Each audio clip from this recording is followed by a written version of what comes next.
It is Wednesday. Wacky Wednesday. I don't know what the day is. What is Wednesday. Today? Wednesday the 11th. Wow. It's going fast. It is. Yeah, so happy Wednesday. Happy Wednesday. Hope you guys had a wonderful, wacky... Wacky Wednesday. I'm trying to get another W word. It was 75 degrees today here, Which is so amazing. Pretty nice out. It is. It's not normal, but it's wonderful. Of course, Florida, that's your winter. That's true. Yeah. Well, before 7 o'clock, I think we have like a minute. Let me send my tags too.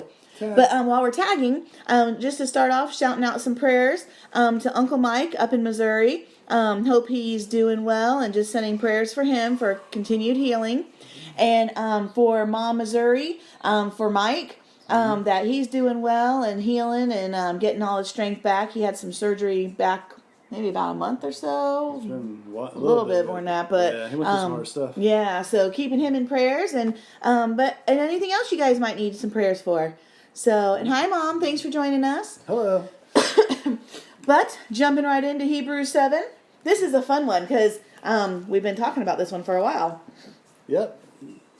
And I have a note on Hebrews 1, or verse 1, and Okay. Hebrews 7 verse 1 Okay. is what I was trying to say. So let me get to my handy dandy cell phone because I'm copying Rick and putting my notes in here now. So my note on verse 1 is really cool because we were listening to, Rick found some really cool resources on called Michael Kruger, and it's called RTS, but it's like Reformed Theological Seminary. Yeah. But it's really good talks, and there's actually videos and stuff, so if you want us to send you a link, we can. But he goes chapter by chapter, which is really neat. Mm-hmm. So when we're not doing this is what we're doing, is actually watching videos on all this stuff we're reading. So we kind of are... It's just fun. amazing how much you can learn from that. Yeah. And these guys are like, they're seminary professors, but they talk in our everyday language. Mm-hmm. And Yeah, because I understood it. Yeah, me too. Really. It helps me because some of that stuff's big. But my note on verse 1 is kind of cool because, so Melchizedek was the king of the, let me start over. Hebrews 7 verse 1 is really cool because what I learned was that the only other time Melchizedek is mentioned in the Bible is way back in not the only other time, but when I guess it is the only time. It's the only time it appears. Yeah, is in the Old Testament. And so again, remember how the Old Testament foreshadows the New, and it kind of relates and talks to each other, so it's kind of cool. Mm-hmm. So he's mentioned actually in Genesis, which is amazing, way, way, way back then in the beginning of the Bible. And it says, and Melchizedek, king of Salem, which is Jerusalem, brought out bread and wine, and he was a priest of God Most High. And he blessed him, meaning Abraham, and said, Blessed be Abram by God Most High, possessor of heaven and earth. And blessed be God Most High, who has delivered your enemies into your hand. And Abraham, which is Abram, gave him a tenth of everything. And the reason all that is so interesting is because if you were a Jew, and especially back then, but now too, if you were a Jew, a blessing from Abraham would be like the big bomb diggity, like that was as high as you could get in Jew language. And so here we see Melchizedek giving a blessing to Abraham, which means he's even higher than Abraham. So that's why that's important. And then Abraham gives Melchizedek a tithe, and he gives him a tenth, a portion of his tithe. And what's neat about that is because you didn't, back then in the Old Testament, they only gave tithes when they were giving it to the priest, like a Levite. So it shows that Melchizedek was a priest and the king. So that's kind of cool. So I just thought that was neat. I know it was kind of long-winded, but it was really cool how it tied in. It was in the Old Testament. There was some good information in there. Yeah, thanks. Something else I find interesting about that, too, is Abraham was called out of the land of Ur or whatever. But actually, Abraham started out with his father making idols. Yeah. It wasn't having nothing to do with the Hebrew faith. So what I find interesting is Melchizedek, being a king and a priest, the faith was going on, but even while Abraham was still doing that. So it's just kind of cool that it is. It continued from Noah and all the way down to here. So that's really cool. I have a note on number 3, and it says he's without father or mother or genealogy, and we were talking about this the other night. What we have here is what's called like typology, and there's a lot of typology goes in the Bible where you see the Old Testament, like you said, with shadowing, shows Jesus in a type, and then the reality is Jesus himself. and Melchizedek was one of those people. But it's saying here that he was without father and mother or genealogy, just saying that in the Levite priesthood, it was an inherited priesthood. It was handed down to person to person. Jesus got his priesthood directly from God the Father, and he was called by the Father, just like Aaron was, but it was a different priesthood. And and it was interesting. It says that he resembled Melchizedek resembled the Son of God, and he continues to be a priest forever. And so Jesus is a continuing priest.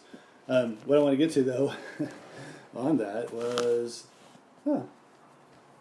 I forgot why I had that here.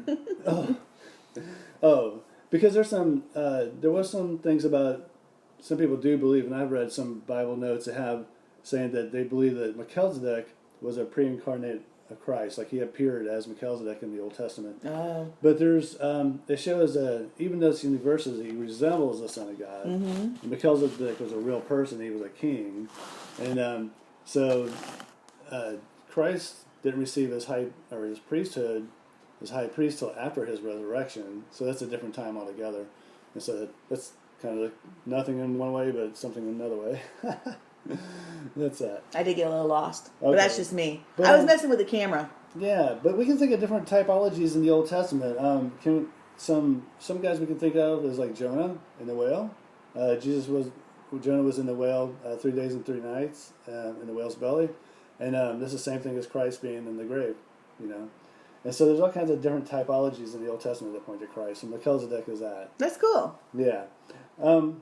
Okay. Do you have any more notes? Not till later. Not till later. Okay. And I thought it was interesting how you said about that. You actually covered all that right there. You did. I'm so proud of you. Man. Okay. So we're going to He's just buttering me up. No, she's really smart with this. She does good. Hi, Brittany. Hey, Brittany. Hi, sweetie. Now, we're going to move on down the chapter a little bit. Let's see. Hi, Levi and Ronnie. Ding, ding, ding, ding, ding. Oh, yeah. Didn't you say Melchizedek means something? Okay. I thought you had a note on that. But I did, but I don't know where that is. But Melchizedek does mean something like, I just can't remember what it means. yeah. I'll have to put it on the thing because I don't remember. Well, when you said it this morning, I was like, oh, that's cool, whatever it was. So I did write it down, but I don't know where it went. it's stuck in my head. But I don't have a note till 19. Okay. Well, verses 11 through 14, we see Jesus is both priest and king. And in the Old Testament, in the Levites as priests, they were only priests. They could never be a king.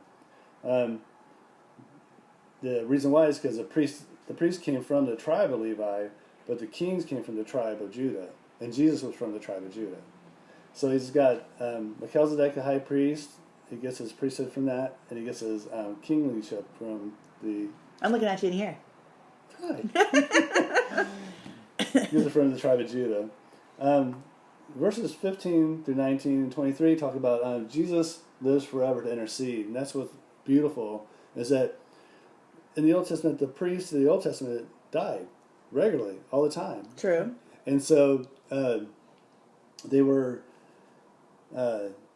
so they couldn't always intercede, but Jesus is always forever alive, and he always intercedes. Like in verse 25, it says he always lives to intercede for us. And so that's kind of a beautiful thing. We have a high priest that's even better because he never dies. True. Yeah. Well, I had a note on 19 to go with that. Is that that it's kind of neat that on 19 it says that the law made nothing perfect, but there's a better hope. And I just think that's kind of cool because Rick's been saying the last couple of nights is Jesus is better, Jesus is better, and this is what this is showing is Jesus is better. So I think that's cool. That's a good note. Yeah. And so, but anyway, so we see Jesus being fully God because he does live forever. Only God is eternal. So. And it even says it on verse 24 that he holds his priesthood permanently because he continues forever. Awesome! I'm glad you pulled that out. You're so sweet. Verses 26 through 28 shows the sinless nature of Jesus allows him to die for us. In other words, the Old Testament priests, they really could never take away sin. They had situations here. First of all, they sinned themselves. They were sinners, and they sinned themselves. So even their sacrifices weren't perfect because they themselves had to sacrifice for themselves first. And offering animals and stuff never took away sins because animals never sinned. It wasn't about the animals. That's true. I want to say real quick. Hey, guys. Hi, Aunt Janet. Thanks for joining us. Hi. And Aunt Janet wrote late as usual. No worries. Hey, you're never late. You're right when you're supposed to be here. That's right. We love you. Thank you for joining us. And Mom wrote and looked up the name for Melchizedek. It says his name means king or justice, according to my footnotes. Yeah. Thanks, Mom. That's exactly what it was. That's right. That's King good. and justice. So good job. Thanks, Mom. That's cool. Saved us some homework. I like that. All right. Sorry. Go ahead. So, no, that's great. I like that. And we like you guys jumping in. That's so cool. Exactly. So the Old Testament priests had a problem with it. They sinned. They had to offer for themselves sacrifices daily for themselves first, and then for the people. This is daily. And like you said, they didn't have chairs in there because they could never sit because the sins were never were done sacrificing. Yeah, exactly. Yeah. So I think that's neat that there was no chairs there. So Jesus, though, on the other hand, is sinless, and he's a sinless offering, and so that's why Jesus is better in this case too. Is that Jesus is the only one qualified to offer the perfect offering, which is himself, because everybody else is sinners. It takes both a sinless priest and a sinless offering. Jesus was both. That's cool. You can't, and all men are sinners, so nobody else could actually offer this. God would not accept it. And he sits at the right hand of the Father, so he sits. So he gets to sit because that's done. That's done. That's right. So that's really cool. So Jesus is better. He's a better high priest. He's a high priest that intercedes for us every day, every night. He never sleeps, slumbers. He always prays for us. And he's an amazing priest. So, and he's made a way for us to be with him in the Holy of Holies. Which is really cool. So it's pretty cool. Yeah. Yeah. So that's about it. There's a whole bunch of more little notes here and there. It's amazing. This whole book is amazing. Yeah. Well, I'm learning more about it as we're going too, which is fun. It's really, really cool.